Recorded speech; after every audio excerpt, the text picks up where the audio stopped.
मंगलम भगवान वीरो मंगलम गौतमो गणी मंगलम कुंद कुंदार्यो जैन धर्मोस्तु मंगलम सर्वमंगल मांगल्यम सर्वकल्याणकारकम प्रधानं सर्वधर्माणां जैनं जयतु शासनम्। मैं नमो तीर्थनायक को, नमो ओंकार वाणी को, नमो उन कुंद प्रभु को जिन्होंने ओंकार धारण की। अहो उपकार जिनवर का, कुंद का दिव्य वाणी का, जिन कुंद ध्वनि दाता उन कहान स्वामी का। रमियूण जिणम वीरम अनंत वर्णान दंसन सहावम गोक्षामिणियम सारम केवली शुद्ध केवली भणिदम। नियम सारजी परमागम ग्रंथ के परमार्थ प्रत्याख्यान अधिकार की पहली गाथा 95 नंबर की वह अपनी चल रही है और उसमें टीकाकार मुनिराज ने समय सार परमागम की 34वीं गाथा का उद्धरण दिया और एक कलश शायद 227 नंबर था उसका, उस कलश का भी उद्धरण दिया।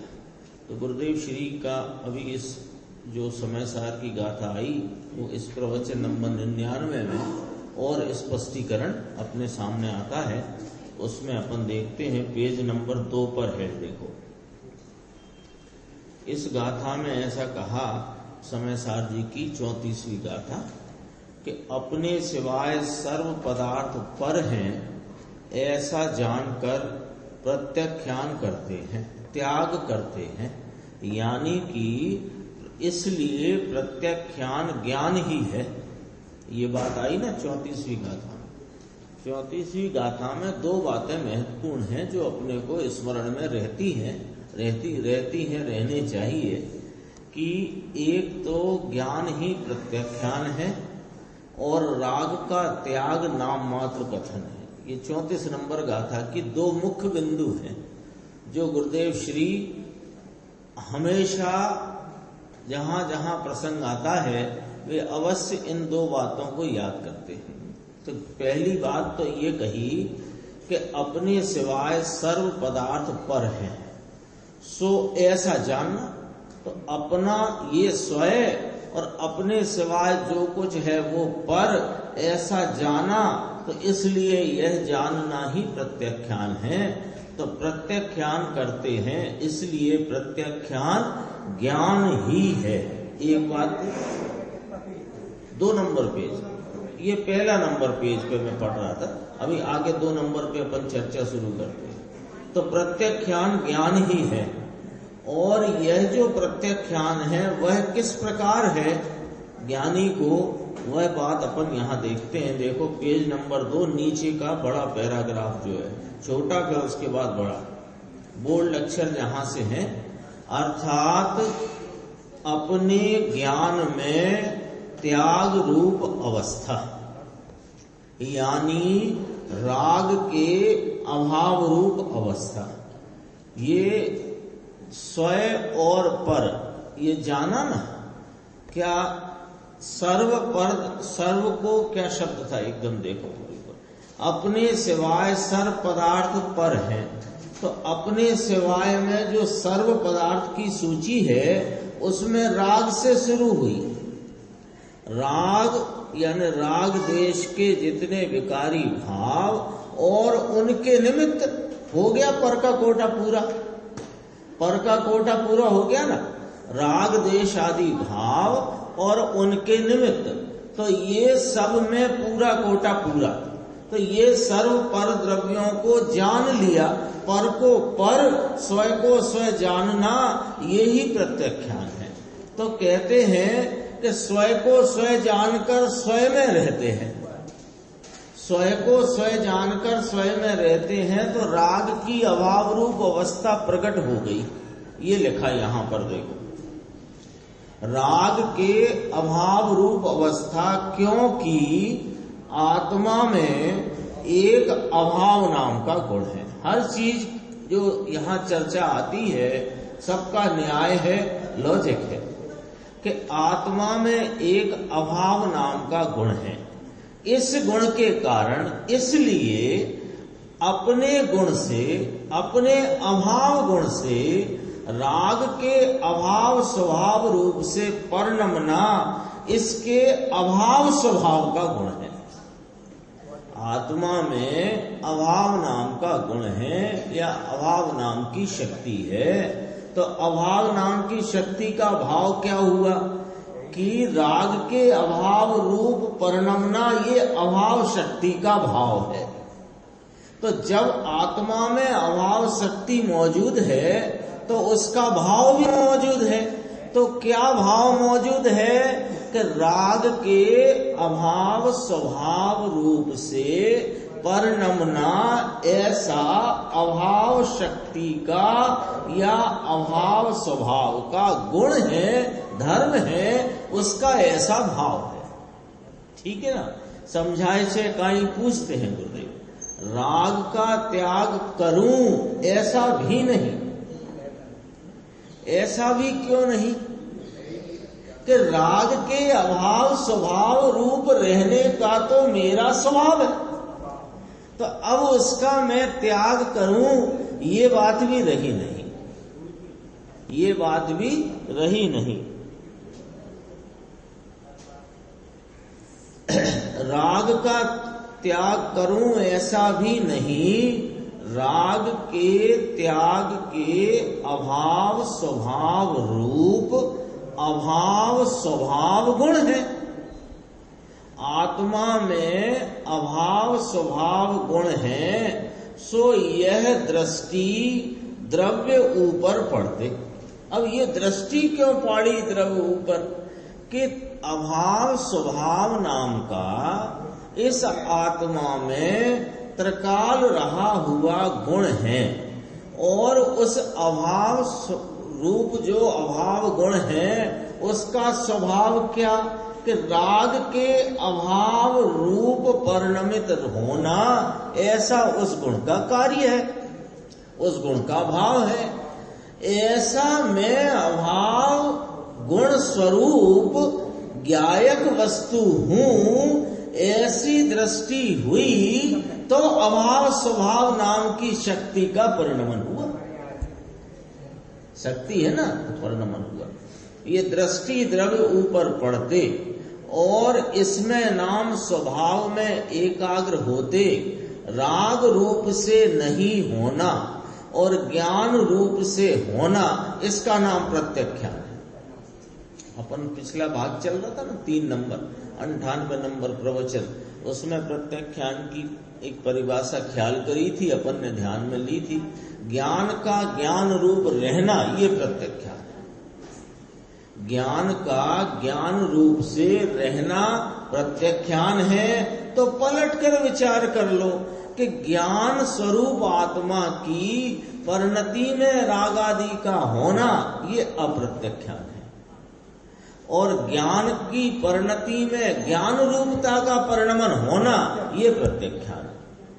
इसलिए ज्ञान ही प्रत्याख्यान है।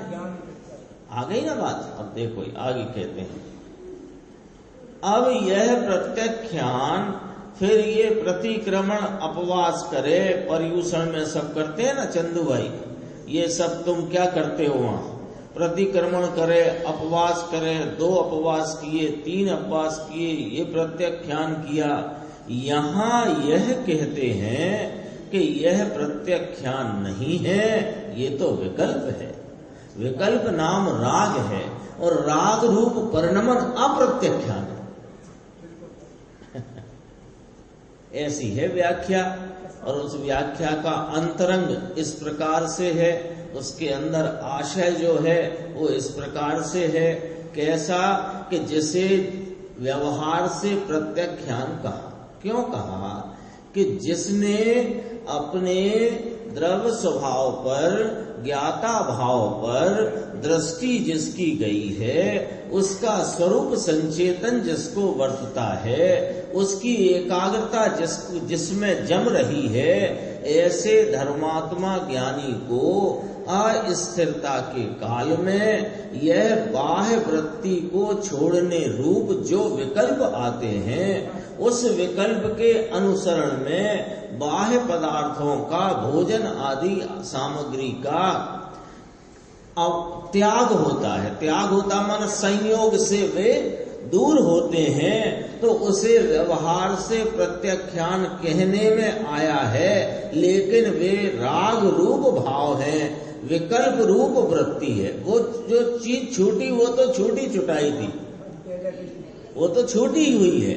उसके प्रति जो वृत्ति जाती थी, अब उसके प्रति वृत्ति ना जाए ऐसा जो राग, वो भी विकल्प होने से वह आत्मा की परिणति में राग रूप परिणमन, इसका नाम अप्रत्याख्यान है। और आत्मा की परिणति में ज्ञान रूप परिणमन, इसका नाम प्रत्याख्यान है। ये है व्याख्या। हाँ देखो, स्वयं को जानते। अब थोड़ी सी गंभीर देखना बात है, 3 लाइन गंभीर। स्वयं को जानते, पर को जानना। अपन ने पहली लाइन क्या पढ़ी थी टीका की, कि अपने सिवाय सर्व पदार्थ पर है। पूरा विश्व खड़ा रह गया, तो अपने सिवाय रागादि से लेकर के रागादि के जितने निमित्त और सब पर पदार्थ, ये सब आ गए ना। तो अब देखो यहाँ नीचे अपन जहां थे वहीं, स्वयं को जानते, पर को जानना। तो स्वयं के जानने में रहते, वहां पर को जानना, ऐसा जानकर पर रूप नहीं होना।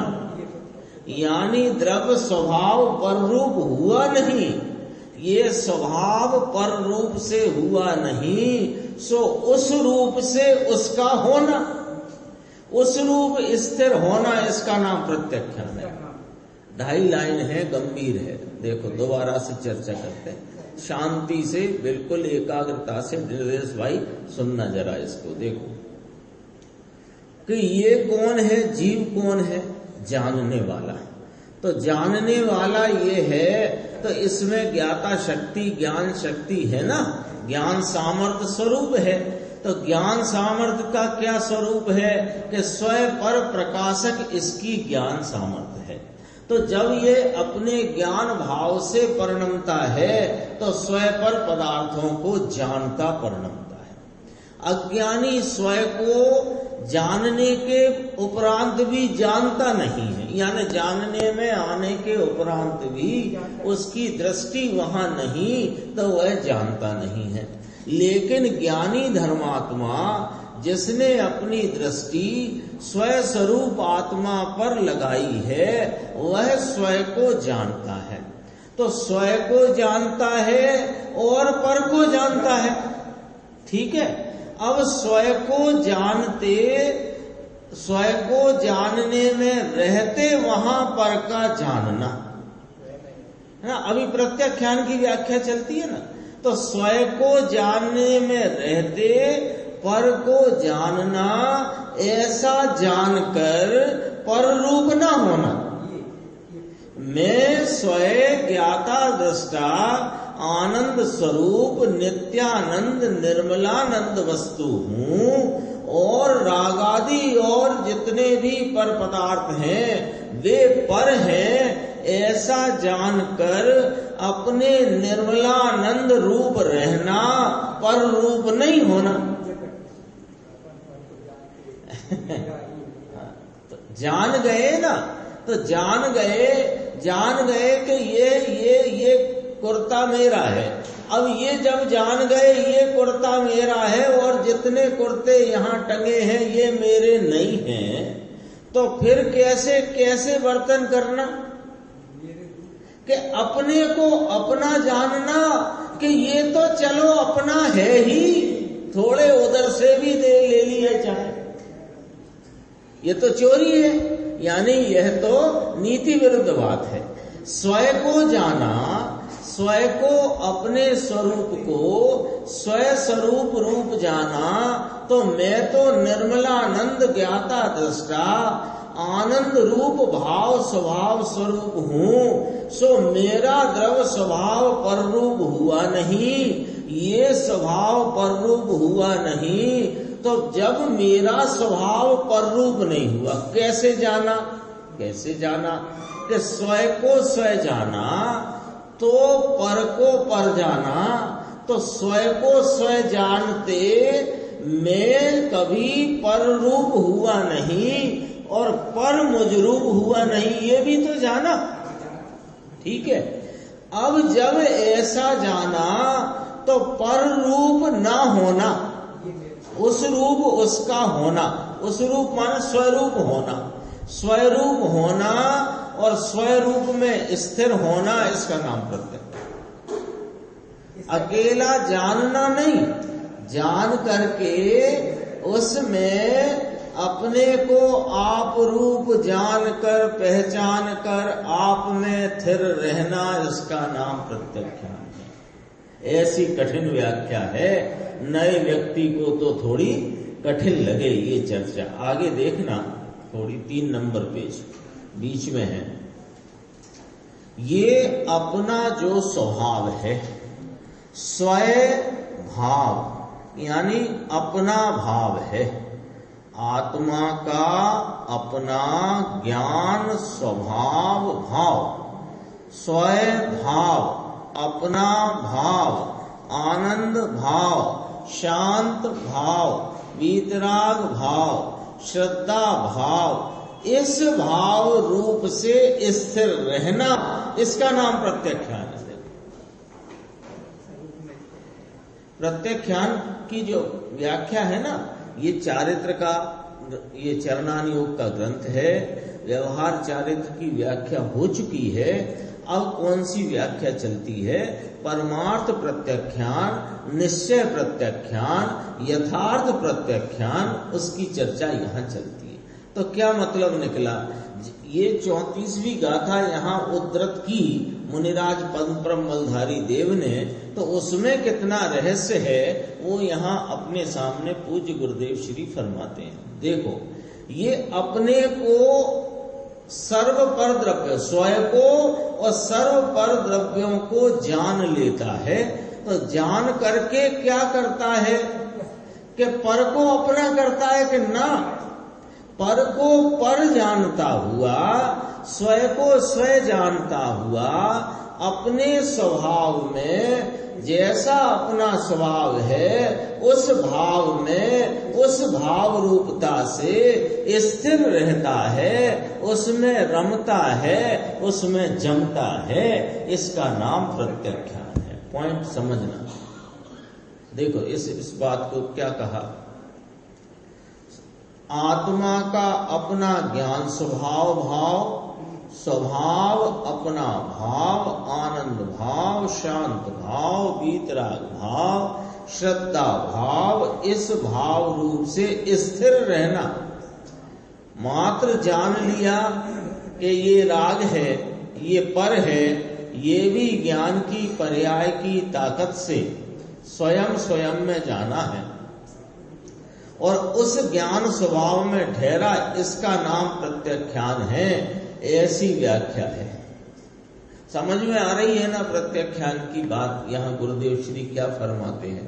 समय सार की चर्चा है, 34 नंबर की गाथा, उसके आधार से चर्चा चलती है। ये राग है और राग जिसके लक्ष्य से होता है वे पर है, ये जान लिया।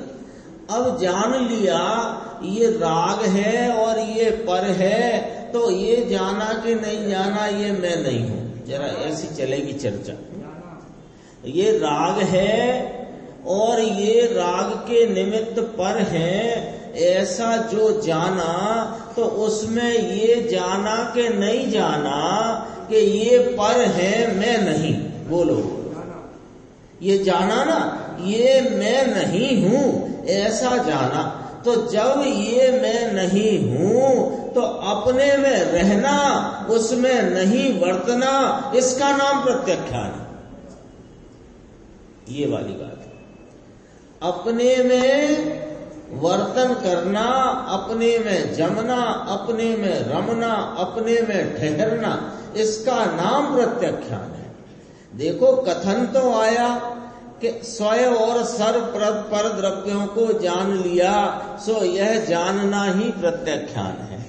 बात तो ऐसी आई, लेकिन इसमें चारित्र का भाव क्या हुआ कि जैसा जाना ये रागादि भाव और पर द्रव्य पर हैं, वे मैं नहीं हूं, तो वे मैं नहीं हूं तो उन्हें छोड़कर अपने में रहना, इसका नाम प्रत्याख्यान। ये वाली बात है। देखो मां, ये इसमें आ गया। अब यहां तो प्रत्याख्यान सरल पड़ गया है, सरल हो पड़ा है। 8 वर्ष की बच्ची होए, सामायिक करके बैठे, प्रतिक्रमण करके बैठे, प्रत्याख्यान करे और प्रत्याख्यान करे और सेठिया भर पैसा दे, लो इस बच्ची ने 5 सामायिक करी, इसने प्रतिक्रमण किया, लाओ 2-2 रुपया दो, लाओ 5-5 रुपया दो, जाओ बच्चों, हो गया प्रतिक्रमण, हो गया प्रत्याख्यान। अरे भैया, ये तो सब शुभ भाव की बातें हैं, इसमें धर्म नहीं, धर्म की गंध भी नहीं, गंध भी नहीं है। ये सब पद्धतियों में डाल दिया तो वास्तव में तो वहां शुभ भाव भी नहीं है। पद्धतियों में चला गया ना, पद्धतियों में अब समय हो गया, प्रतिक्रमण करो, चलो बैठो, तो अब वो चलो पूजा का समय हो गया, पूजा करो, चलो भक्ति का समय हो गया, भक्ति करो। तो इसमें क्या, ये पद्धति में चली जा रही है, अंदर में बहुमान भी आता नहीं तो शुभ भाव भी काय में से गिर लें। अरे मंद कषाय क्या, कषाय तीव्र नहीं है, बस इतना कहो। मंद कषाय भी क्या कहें उसे। ये तो अंदर में बहुमान आए, भक्ति आए, जिनेन्द्र परमात्मा 3 लोक के नाथ, उनके प्रति बहुत बहुमान आए तो उसमें कोई पुण्य का बंध होए, शुभ भाव होए। ये लेकिन पद्धति में डाल देना, ये तो गुरुदेव ने ये नहीं कहा कि पाप है, वो भी शुभ भाव है। पद्धति में भी पड़ा है, वो भी शुभ भाव है। कदाचित पद्धति से नहीं और अंतरंग भावों से भी होए तो भी शुभ भाव है, उसमें चारित्र के भाव की गंध भी नहीं है, धर्म की गंध भी नहीं है। आगे चलते हैं। देखो, कलश एक और लिया था इसी संदर्भ में, टीकाकार मुनिराज ने, वो कलश की भी चर्चा थोड़ी देखते हैं। पेज नंबर 4 कलश है। देखो, प्रत्याख्याय भविष्यत कर्म समस्तम निरस्त सम्मोह आत्मनि चैतन्यात्मनि निष्कर्मणि नित्यमात्मना वर्ते। ये समय सार में अंत में प्रत्याख्यान का अधिकार है, वहां पर ये गाथा नाम कलश है। ये प्रत्याख्यान करने वाले ज्ञानी कहते हैं कि, ये वहां समय सार जी में लिया ये कलश। क्या कहते हैं प्रत्याख्यान करने वाले ज्ञानी? प्रत्याख्यान करने वाले ऐसा भाते हैं कि भविष्य के समस्त कर्म को पचकी ने यानी त्याग करके, कर्म नाम भविष्य के समस्त राग के विकल्प आदि त्याग कर, ये वर्तमान प्रतिक्रमण और भविष्य का प्रत्याख्यान है ना, ऐसा ही है ना। व्यवहार चारित्र अधिकार में भी इसी प्रकार प्रतिक्रमण और प्रत्याख्यान की व्याख्या। प्रतिक्रमण भूतकाल का कहा, प्रत्याख्यान भविष्यकाल संबंधी, आलोचना वर्तमान से। वो बस इतना उसका पॉइंट पकड़ना, यहाँ बात और करना है। भविष्य का यह कोई भी विकल्प को सर्वथा त्याग कर, जिसका मोह नष्ट हुआ है, जिसका मिथ्यात्व नाश हुआ है, भ्रमणा जिसकी नाश हो गई है। क्या भ्रमणा थी इसको साहिब? कि राग वह में और राग की एकता, ये भ्रमणा थी। और कुछ थोड़ी इसके सींग वींग निकल आए थे, कुछ नहीं हुआ था। क्या था कि वर्तता हुआ जो राग था, ये मैं हूं, सो उसमें एकत्व रूप भाव से अपने स्वरूप को छोड़कर, स्वरूप को भूलकर, स्वरूप के बेभान पने में पड़ा हुआ वर्तते हुए राग की एकता में वर्तता था। तो कहा राग की एकता इसका जिसको नाश हुआ, इसको प्रत्याख्यान होता है। लो पहला पॉइंट प्रत्याख्यान माने त्याग। उसको भी थोड़ा और स्पेसिफाई कर किया जाए तो भविष्य के विकल्प संबंधी त्याग, थोड़ा स्पेसिफाई करते हैं। क्योंकि प्रतिक्रमण, प्रत्याख्यान, आलोचना, तीन बातें आती है ना। वैसे तो त्याग लेना सीधा, प्रतिक्रमण में त्याग शब्द क्यों ना लिया, समझना जरा आराम से। प्रतिक्रमण में त्याग शब्द क्यों ना लिया कि जो हो गया है उससे पीछे हटना। तो हटना कहा तो वहां तो हो ही चुका है, त्याग की क्या बात करें। तो हटना, इसलिए वहां त्याग शब्द ना लिया। आलोचना में जो घटित हो रहा है वर्तमान, उसको देखना कि ये क्या चल रहा है, इसलिए वहां आलोचना ली वर्तमान संबंधी। और भविष्य में जो परिणाम राग आदि के अभी उत्पन्न नहीं हुए हैं, वे अभी उत्पन्न नहीं हुए हैं, तो उनको अभी से छोड़ना, इसलिए यहां त्याग लिया। तीन आए ना, प्रतिक्रमण, आलोचना, प्रत्याख्यान। अब यहां देखो गुरुदेव श्री क्या फरमाते हैं, भविष्य के किसी भी विकल्प को सर्वथा त्याग कर। अब भविष्य के विकल्प को कैसे त्यागें स्वतंत्र भाई बताओ। भविष्य के किसी विकल्प को कैसे त्यागेंगे? भविष्य का विकल्प तो आया ही नहीं है अभी, तो कैसे त्यागेंगे? अरे यहां रहोगे सो वो आएगा नहीं, यहां रहोगे तो वह आएगा नहीं तो त्याग हो गया। उत्पन्न नहीं होना, यही त्याग हुआ ना, समझना ये। फिर उत्पन्न हुए का क्या त्याग करे? वो तो स्वयं जा ही रहा है, लेकिन अपन ने वो ये गाथा नहीं भूलना, 95 नंबर की गाथा, अनागत शुभ अशुभ भावों का निवारण करके आया था शब्द मूल सूत्र में, कुंद आचार्य भगवान की गाथा। अनागत यानी जो अभी आए नहीं है, अनागत यानी भविष्य के, अनागत का अर्थ ही भविष्य हो गया। अनागत शुभ अशुभ भाव के निवारण कैसे करें? निवारण जैसे बाहर बहुत आंधी तूफान चलता है, तो बाहर जाओगे तो धूल धूसरित हो गई, बहुत आंधी तूफान है, धूल उड़ती है, तो क्या करें कि अंदर रहो। अंदर रहोगे तो वो धूल धक्कड़ से बच जाओ, वो तो उड़ ही रही है, यहां तो उत्पन्न ही नहीं होता। वो पॉइंट लेना, वो तो एक उदाहरण में उतना बात कहने की है।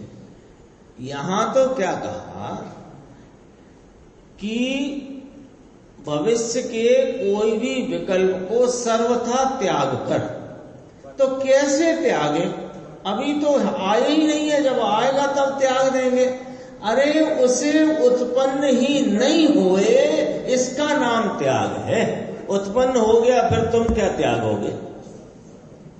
तो देखो इसमें शर्त डाली कि ये काम कौन कर सकता है? भविष्य के रागादि विकल्पों को उत्पन्न न होने दे, यानी वे उत्पन्न ही न हो सके, यानी कि उनका त्याग हो जाए, वह कार्य कौन कर सकता है? कि जिसका मोह नष्ट हुआ है, जिसका मोह नष्ट हुआ है, जिसको अभी भ्रांति है, जिसको राग से एकत्व है, जिसको राग में मैंपना वर्तता है, जिसको राग में लाभ वर्तता है, ये किसी प्रकार से भी प्रत्याख्यान को प्राप्त कर सकता नहीं है। ये लिया तो राग की एकता इसका जिसको नाश हुआ है, इसको प्रत्याख्यान होता है। भाई ये तो शांति से समझने जैसी बात है भाई, शांति से समझो, एकदम उतावली की चीजें नहीं है। उतावली ये त्याग देना, ये त्याग देना, ये त्याग देना, अरे क्या त्याग दोगे, क्या त्याग सकते हो, क्या त्याग किसको कहा गया है, समझ तो लो। किसको त्याग सकते हो भैया? जो तुम्हारा है उसे त्यागोगे कि जो तुम्हारा है ही नहीं उसे त्यागोगे? आप कर दो कुतुब मीनार का और ताजमहल का और लाल किले का त्याग कर दिया मैंने और अखबार में छपवा दो, तो नीचे फिर उसके नीचे लोग क्या कहेंगे आपको पता है, हमें तो कुछ कहना है। क्या हुआ? तो पहले त्याग की बात जब आई तो किसको त्याग कर सकते हो कि जो अपने में है और अपना नहीं है। तो जो अपने में ही नहीं है उसका तो त्याग करने का कोई प्रश्न नहीं उठता, और अपने में नाम अपनी परिणति में है लेकिन अपना नहीं है तो त्याग कर सकते हो। पॉइंट समझना, यदि अपने में है और अपना ही है तो भी त्याग नहीं कर सकते। अपने में ज्ञान है, आनंद है, सुख है, चारित्र है, लेकिन ये अपने में है पर अपना है, इसलिए इसका त्याग नहीं कर सकते। अब त्याग किसका कर सकते हो कि जो अपने में है और अपना नहीं है।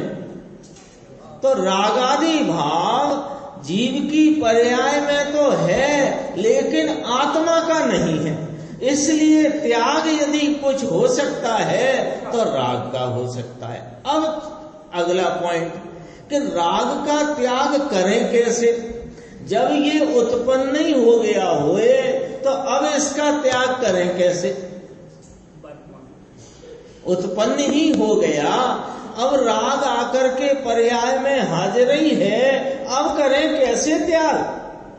तो इसकी तरकीब ये है कि राग से एकत्व को तोड़कर राग में मेरा स्वभाव या मैं राग रूप हूं, ऐसी भ्रांति का जिनको नाश हुआ है वे अपने स्वरूप में स्थिर रहते हैं, तो राग की उत्पत्ति नहीं होती। इस प्रकार राग का त्याग होता है, इसका नाम प्रत्याख्यान है। बहुत गंभीर है, एक एक कलश एक एक गाथाएं। देखो अब आगे चलती है। जिनका मोह नष्ट हुआ है ऐसा मैं, लो, जिसका मोह नष्ट हुआ है ऐसा मैं राग की एकता जिसकी नष्ट हुई है। अब देखो उसकी खुलासा, राग का विकल्प सूक्ष्म में सूक्ष्म अपने स्वरूप संबंधी विचारणा वाला अंतर जल्प रूप विकल्प, उसको भी उसकी एकता जिसकी नाश हुई है। ये पॉइंट बड़ा समझने का है। ये पॉइंट में क्या समझना है कि सूक्ष्म में सूक्ष्म विकल्प, ये जो राग इसकी एकता जिसको नाश हुई है उसको प्रत्याख्यान होता है। समझ लेना धीरे धीरे। क्या पॉइंट आया भाई जी कि प्रत्याख्यान किसको होता है कि जिसके सूक्ष्म में सूक्ष्म राग की एकता नष्ट हो गई है उसको प्रत्याख्यान होता है। अब सूक्ष्म में सूक्ष्म राग का अपन विचार कर लेते हैं। कौन सा होता है सूक्ष्म में सूक्ष्म राग? कि यह जो अपना निर्मलानंद चैतन्य आनंद मूर्ति प्रभु, इसके प्रति का जो विचार रूप विकल्प वृत्ति है वह सूक्ष्म विकल्प है। अब इसमें भी जिसकी एकता टूट गई हो उसको प्रत्याख्यान होता है। अब एकता रही है और एकता टूटी है, इसका क्या तात्पर्य है? सब समझते चलो धीरे धीरे। एकता सूक्ष्म अंतरंग विकल्प की, सूक्ष्म अंतर्जल्प रूप विकल्प की एकता किसे कहोगे? किसे कहोगे कि ये जो सूक्ष्म स्वरूप संबंधी अंतर्जल्प वाला जो सूक्ष्म राग विकल्प है ये लाभकारी है, इस प्रकार की मान्यता का नाम उसमें एकता है।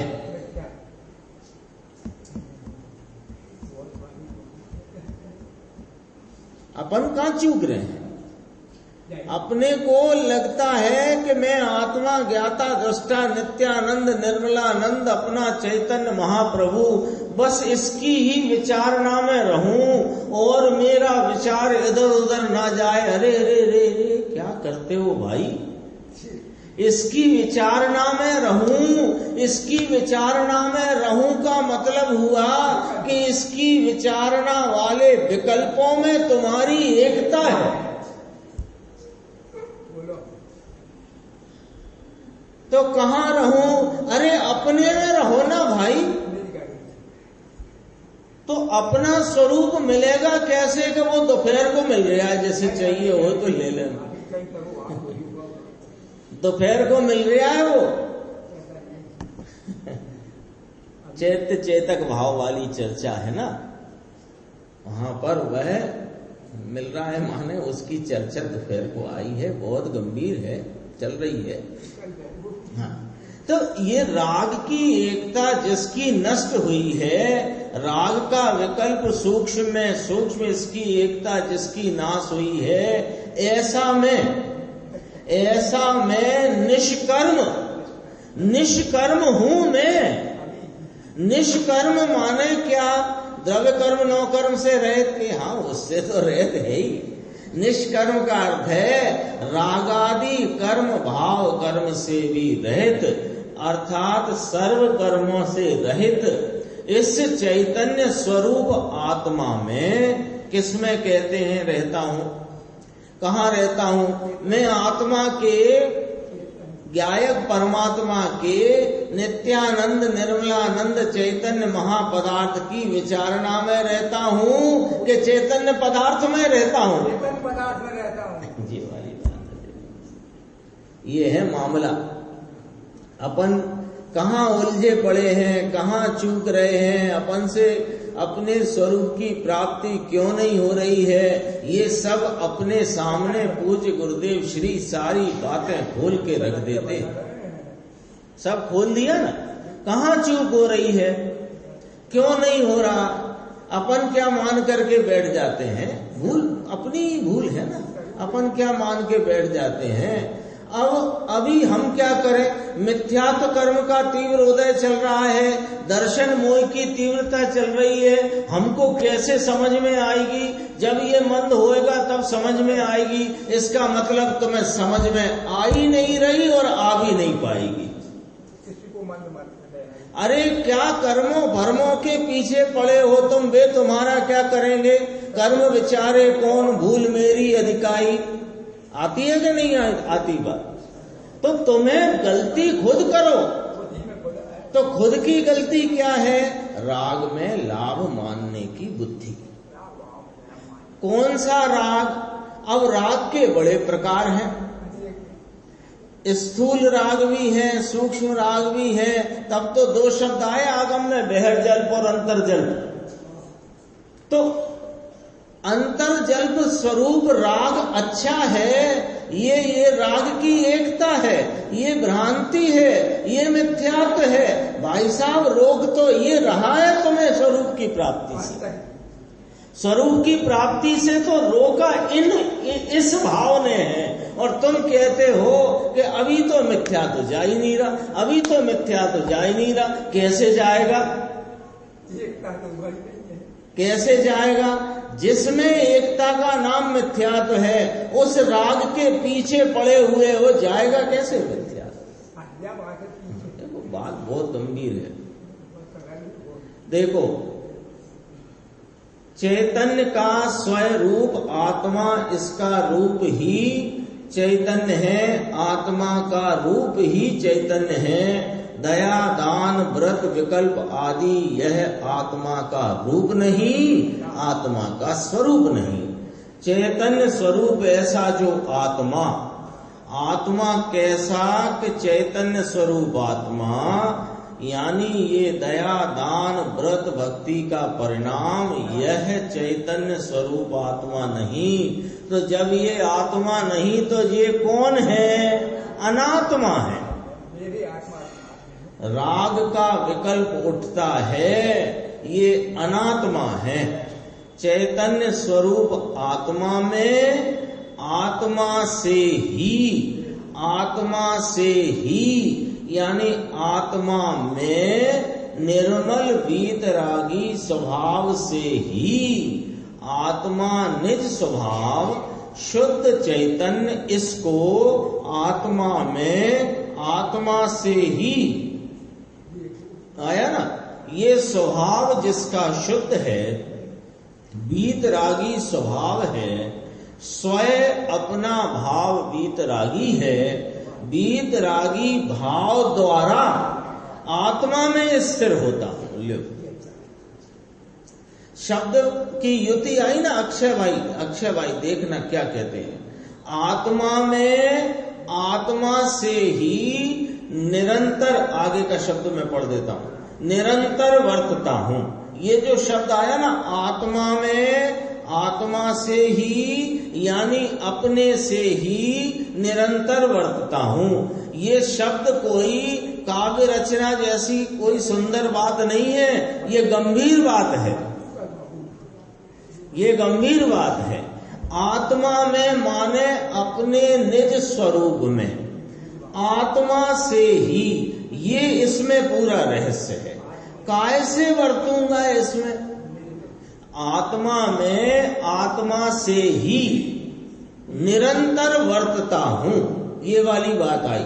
तो इसमें क्या मतलब निकला? आत्मा वीतराग स्वरूप स्वयं स्वरूप वस्तु है।